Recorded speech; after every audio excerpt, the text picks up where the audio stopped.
Ada informasi penting yang wajib diketahui oleh para keluarga penerima manfaat PKH, BPNT, dan juga penerima bantuan iuran Kartu Indonesia Sehat.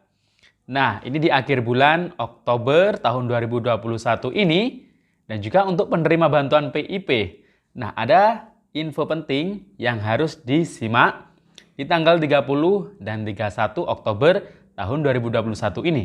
Kira-kira apa kabar selengkapnya? Simak video ini sampai akhir. Jangan kemana-mana, kita intro dulu. Assalamualaikum warahmatullahi wabarakatuh. Salam sejahtera, shalom, swastiastu, namo buddhaya, salam kebajikan. Sobat YouTube, kembali lagi di channel saya, Sukron Channel. Apa kabar sobat YouTube semua? Semoga sobat YouTube semua selalu diberikan kesehatan, diperlancar segala urusan dan usahanya, dan diperbanyak rezekinya. Amin. Sobat YouTube, pada video kali ini saya akan memberikan informasi penting yang wajib diketahui oleh para keluarga penerima manfaat PKH, BPNT, penerima bantuan iuran KIS, Kartu Indonesia Sehat BPJS, dan juga para penerima bantuan PIP. Nah, ini ada info yang wajib disimak. Di akhir bulan ini ada info yang sangat penting ya, tanggal 30 dan 31. Kira-kira apa informasinya? Simak terus video ini sampai akhir.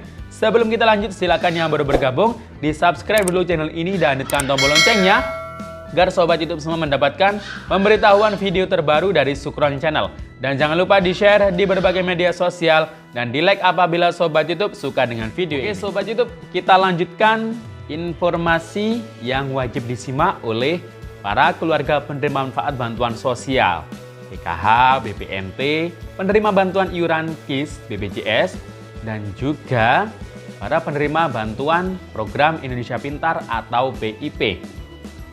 Nah sobat YouTube, mungkin para penerima bantuan saat ini sedang menunggu-nunggu kabar pencairan baik itu PKH tahap 4, BPNT, kemudian juga mungkin bantuan PIP. Nah, sobat YouTube perlu diketahui bahwasannya semua bantuan sosial, khususnya dari Kementerian Sosial dan juga PIP ini merupakan kerjasama. Bantuannya ini kerjasama dari Kementerian Pendidikan Kebudayaan, bekerjasama dengan Kementerian Sosial, dan juga Kementerian Agama. Jadi ada 3 kementerian ya. Nah, semua bantuan ini, baik KIS, PBI, kemudian BPKH, BPNT, dan juga bantuan yang lalu seperti BST dan PIP, semuanya ini didasarkan bantuannya ini, sasarannya ini, warga yang menerima bantuan ini, semuanya ini diambil dari data DTKS, data terpadu kesejahteraan sosial. Atau mungkin masyarakat awam kalau kesulitan mengingat DTKS, ya sebut saja data kemiskinan lah. Nah, DTKS ini mencakup dari 40% penduduk dari kategori miskin paling rendah. Ini dari seluruh jumlah penduduk ya. Jadi 40% warga atau keluarga miskin terendah dari total jumlah penduduk di Indonesia. Nah, jadi pemerintah kalau ingin memberikan bantuan, semuanya itu sasarannya itu datanya diambil dari data DTKS. Maka dari itu masyarakat, jika ada mungkin masyarakat yang kurang mampu atau tidak mampu ingin mendapatkan bantuan seperti PKH, BPNT, kemudian bantuan PIP untuk anaknya yang punya anak sekolah, dan juga Kartu Indonesia Sehat yang gratis, yang PBI. Nah, ini wajib mutlak syaratnya harus masuk terlebih dahulu di data DTKS. Nah, ini sudah diatur ya di Undang-Undang Penanganan Fakir Miskin tentang data DTKS ini. DTKS ini merupakan usulan dari pemerintah daerah. Nah, jadi yang berhak untuk mengusulkan warga atau keluarga yang masuk ke DTKS ini dari pemerintah daerah. Pemerintah daerah ini punya jajaran di bawahnya sampai ke desa, pemerintah desa ataupun pemerintah kelurahan. Nah, Untuk mengusulkan keluarga yang ingin masuk dalam DTKS, ini bisa diusulkan melalui musyawarah desa atau musyawarah kelurahan. Nah, ini secara offline. Nah, yang terbaru ini, masyarakat juga bisa mengakses, mengusulkan diri sendiri, keluarganya, atau mungkin tetangganya yang belum masuk DTKS bisa diusulkan, yang belum pernah mendapat bantuan, atau yang belum masuk ke DTKS, ini bisa diusulkan untuk masuk DTKS secara online. Caranya sudah saya jelaskan, sudah saya kasih tahu caranya di video saya yang sebelumnya dulu itu. Silakan dicari-cari. Nah, itu cara untuk berkesempatan mendapatkan bantuan. Kalau sudah masuk DTKS, ini tidak semua bantuan akan didapat ya. Jadi bisa saja hanya dapat PBI KIS, PBI BPJS, KIS gratis itu. Bisa saja hanya dapat BPNT atau bisa saja mendapatkan PKH atau juga bisa dapat PIP untuk anaknya yang sekolah SD, SMP, dan SMA. Nah, jadi itu ya. Nah, kaitan hubungannya apa dengan informasi penting yang akan saya sampaikan di sini? Nah, ini sangat berhubungan. Maka dari itu, simak mulai awal sampai akhir. Jadi, info penting di tanggal 30 dan 31 Oktober tahun 2021. Ini yang pertama yang saya sampaikan adalah mengenai pemberitahuan batas akhir aktivasi rekening PIP. Nah, bagi yang punya anak sekolah, KPM, PKH, KPM BPNT, atau keluarga yang merasa sudah masuk DTKS, ini berhak dapat PIP anak sekolahnya. Nah, untuk mencairkan PIP, syaratnya itu harus diaktifasi terlebih dahulu rekeningnya. Ini khusus bagi yang baru membuka rekening ya, atau baru mendapatkan tabungan. Atau mungkin yang kemarin dapat SMS SK nominasi calon penerima PIP tahun 2021 yang harus aktivasi. Nah, ini bisa menghubungi pihak sekolah untuk nanti diberikan surat pengantar untuk diaktifasi di bank penyalur. SD dan SMP ini biasanya di BRI, kalau SMA ini di Bank BNI. Nah, batas aktivasi itu kan sebenarnya sudah mulai bulan kemarin, tanggal 30 September. Namun, dengan surat edaran dari Kementerian Pendidikan dan Kebudayaan ini, yang ditujukan kepada Bank BRI, BNI, dan PT Bank Syariah, ini biasanya untuk khusus Aceh ya.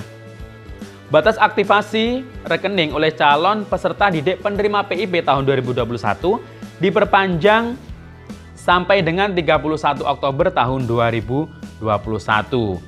Nah, jadi ini ya. Jadi silakan yang belum aktivasi masih ada kesempatan ya sampai tanggal 31 Oktober. Kemudian info yang kedua adalah terkait surat dari Pusat Data Informasi Pusdatin. Nah, ini yang mengelola data DTKS ini adalah Pusdatin.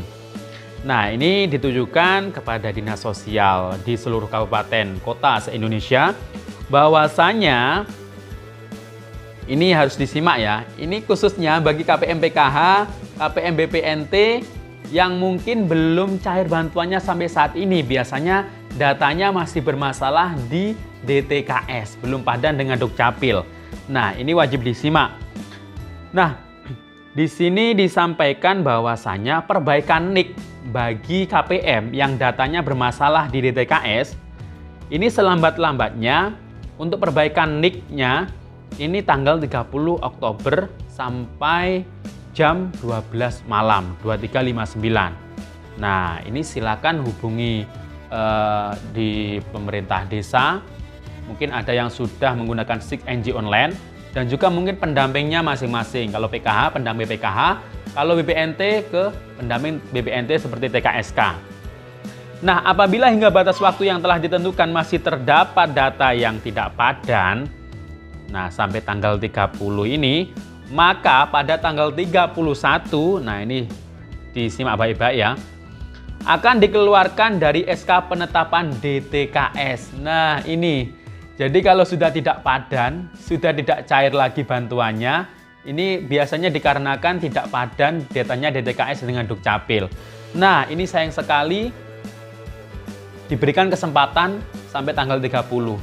Nah, jika tidak ada laporan atau tidak ada perbaikan NIK-nya, maka Liga 1 itu dikeluarkan. Nah, secara otomatis tidak dapat lagi dapat bantuan PKH, BPNT, kemudian tidak dapat PBI KIS yang BPJS Kesehatan, tidak dapat PIP. Nah, ini ya. Jadi satu keluarga itu bisa dikeluarkan. Kemudian apabila terdapat data yang, tapi ini biasanya yang tidak pada NIK-nya, ini tidak satu keluarga semuanya ya. Kadang hanya anggota rumah tangga hanya satu orang, atau anaknya atau suaminya. Nah, ini bisa berakibat mungkin berdampak ke bantuan BPJS KIS PBI. Kalau pengurusnya, nah ini berpengaruh mungkin ibu rumah tangga atau istrinya, ini biasanya berpengaruh pada bantuan ya PKH, BPNT, karena biasanya yang punya KKS itu adalah istri sebagai pengurus. Kalau anaknya, nah ini berakibat pada bantuan PIP, ini tidak bisa cair. Nah, jika yang ada di DTKS, tapi tenang saja, nanti ini masih ada harapan.